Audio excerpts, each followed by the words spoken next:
حدیث ارتوایما دا حدیث لک په کولاو غوغو باندې واوري او دا عمل کوشش وکړي او دا حدیث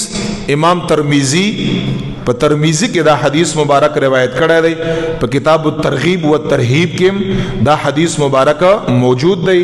دا سه په ډیرو کتابونو کې دا حدیث مبارک شته دی موږ لپاره ترمذی حواله هغه کافی ده سیدنا ابو هريره رضی الله عنه دغه حدیث راوی دی حضور مبارک سے فرمائی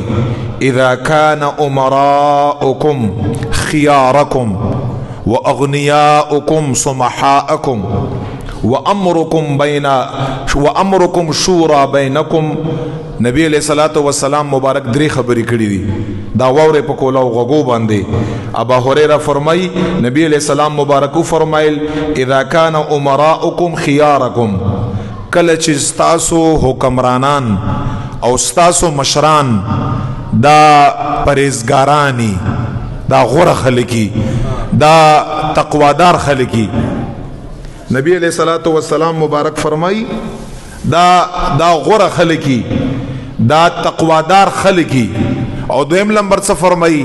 دویم نمبر فرمای واغنیاءکم دا کوم چې مالدار خلق دی الله جل جلاله او غیله مال دولت ورکړی هغه بابت کې فرمای نبی علیہ السلام فرمای چې دا کوم مالدار دا څنګه سمحاءکم دا لک سخیان شي لک سخاوتو کا چې بالکل زمونږ پتا سو کې نشتا غریبانانو سره فقراو سره دا دوه خبرې شوي او دریم نمبر نبی علیہ السلام فرمای و امرکم شورا بینکم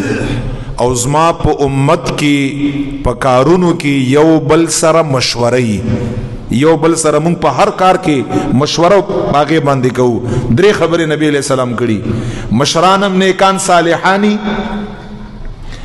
اور سره مالدار خلقم سخیانی نبی علیہ السلام فرمائی او دریم نمبر خبر نبی علیہ السلام وکړه زما په امت کې هر یو کار مسلمانان په څه باندې کا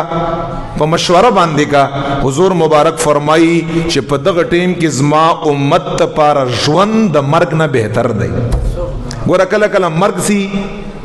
کله کله مرګ بهتري د ژوند نه چې انسان مړ شي کله کله ژوند بهتري د مرګ نه نو حضور مبارک فرمایي چې په دغه ټیم کې د ازما امت ژوندۍ څه مطلب شو دی خبره دا ښه ټیم دی دا د نیکۍ ټیم دی دا بهتر ټیم دی دا ښه زمانه ده چې زما حکمرانان او زما مشران خيارکم هغه نیکانی صالحانی زما د امت مالدارا سخیانی زما په امت کې هر یو کس پکار باندې سکا مشاورت کا مشوره کا حضور مبارک فرمای چې په دغه زمانه کې اوسېدل غوړه دي دا ژوند ستاده لپاره د مرګ نه بهتر دی ته په ښه زمانه کې ته په غوړه زمانه کې او بیا حضور مبارک څه فرمای درې شیان یې نور خودلی په حدیث کې چې کله چې زما د امت مشران هغه بدبخت شي نافرمان شي فساق او فجاری نبی علیہ السلام فرمای یو او دویم نمبر نبی علیہ السلام فرمای واغنیاءکم بخلاءکم او زما د امت مالدار خلق چې خدای پاک ول مال ورکړای هغه بخیلان شي هغه سپیر شي او دریم نمبر فرمای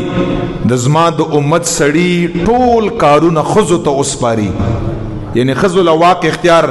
زنانو سره به مشوره کړي زه مشورې خبره نه کوم په حدیث کې د مشورې خبره نه ده ټول وق اختیار چې څه شی دی A to Z داغي سړی خپل لاسونه وباسي او خزلې ورکا زنانو ته اوسپاري کله چې زما په امت کې د غدرې کارونه وشو چې مشران نو نیکان صالحان ندي اور سره چې مالدار خلق بخیلان شو او ټول وق اختیار مونږ زنانو لورکو حضور مبارک فرمایي په دغه ژوند کې زما امت لپاره د ژوند نه مرګ بهتر دی نو زمونږ استادو په امت کې چې مشوره موجودي یو بل سره سړی کار کا او تاسو وګورئ تاسو خپل باندې دغه معاشري افراد یې څومره سایډ افیکټ یې د خبرې موږ تاسو کشرانو ته څه وایو کم از کم ما سره به مشوره کړی وای پلان کی سره به مشوره کړی وای کم از کم زبر خبر کړی وای چې نقصان کله اوچت شي دا غینه پس خبرې دا وی نو خبره نه ده چې دا کشران ځان کشر وګړي ځان کشر تسلیم کا او خپل مشر له احترام کا او هغه سره په هر یو کار کې څو کا مشوره ور سره پکې وکا حضور علیہ الصلوۃ والسلام مبارک فرمای په مشوره باندې هیڅ کله انسان نقصان نشي اوچتولای